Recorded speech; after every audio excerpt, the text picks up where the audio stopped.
යනවා. වාට අමාරුයි නේ කකුලට බර දීලා ඉන්න. හා. දුප්පතේ. අය යන්නම් ඈ. ආයි වාට කෑම අරන් එන්නම්කෝ ඈ. ඈ? මාත්‍යෝ. වාට කන්න මොන හරි අරන් එන්නම් ආයි ඈ. මං ගිහිල්ලා තනිපෙන්න මගේ රත්තරනේ ඈ. එහෙම යන්න එපා. හරි. රැවට යන්න එපා. ඔය වැටුනොත් එහෙම ඊයේ දැක්කනේ අපි හරි අමාරුවෙන් එලින් කරගත්තේ.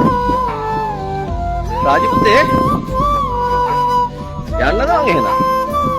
ඔයා ඔහොම ඉන්නේ. කොහෙවත් යන්න එපා. එවනයිනේ. ඔයාට වතුර මං කියන්නම් අයියලට ගෙන්න දෙන්න කියලා. හා? දැන් යන්න. එහෙනම් යනවා. ඔයාට අමාරුයි නේ කකුලට බර දීලා ඉන්න. හා. කොහොමද? හා. ආයින්. එහෙනම් නිදා ගන්න. හා. ඔව්. තාපල දුන්නා නම් දැන් බෑනේ ගන්න යා ගන්නවට කැමතිද? ඔයාට දැන් තව ටිකක් කියනවා ඈ.